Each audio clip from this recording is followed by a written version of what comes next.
Bara 1963tti dhaabbata tokkummaa Afrikaa jedhamuun erga hundeeffamee booda maqaasaa gara gamtaa Afrikaatti jijjiirratee har'a maanguddoo waggaa 60 ta'eera. Waggootii 16 darban keessattis ajandaawwan Afrikaa ni ilaallatu jedhaman hunda waloon irratti mari'achuun waltajjiiwwan idila addunyaa irratti ammoo akka dhageettii argatuuf gamtaa hojjetaa ture har'as ittuma jira. Gama kanaan milkii hedduun galmaa'uun danda'eetis jira. Gamtichi guyyaa har'aas hundeeffama isaa waggaa 60ffaa sirnoota garagaraan kabajuu eegaleera. Sirna kabaja kanaa irratti argamuun haasaa kan taasisan Muummichi Ministeera Dr. Abiy Ahmed gamtaan kun waggaa 60 duraa yoo hundaa'u hojii hanga yoonaa hojjeteen addunyaan ardii Afrikaatiif xiyyeeffannaa akka laattu taasisee jira jedhan.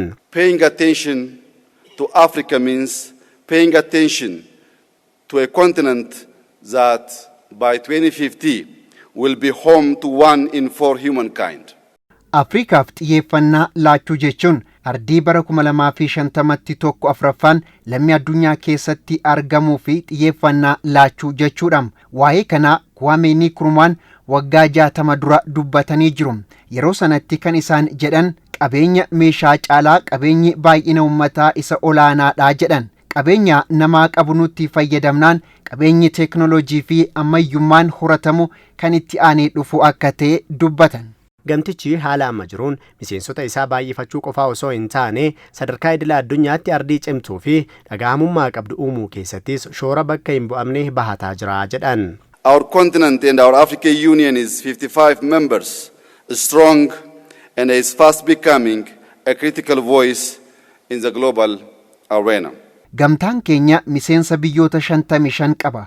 Gamtaan kun siyaasa addunyaa keessatti jabaa fi sagalee Afrikaa isa olaanaa ta'uu danda'ee jira. Baroota dabarsine keessatti sagalee lammiilee keenyaa ta'uu fi ajandaa garaa garaa irratti ejjennoo ardichaa calaqqisiisaa as geenyee jira. Ajandaa hanga bara 2063tti qabannee jirrus gamtaa kana jalatti galmaan ga'uuf kan hojjetamu ta'uu qaba.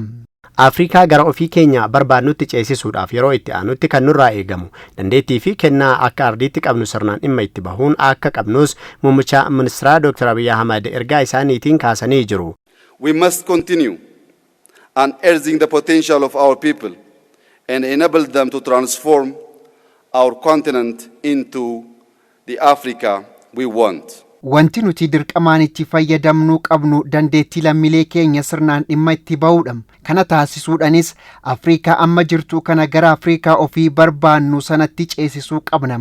Kana ammoo kan milkeessinu yoo malaammaltummaa irratti qabsoofne investimentii alaaf yoo haala mijataa uumne haala kenna tajaajila keenya yoo ammayyeessineedha. Kanaan olitti ammoo akka dargaggoon keenya akka qonna irratti bobba'an taasisuu fi damee teeknooloojiitti akka seenan taasisuudha.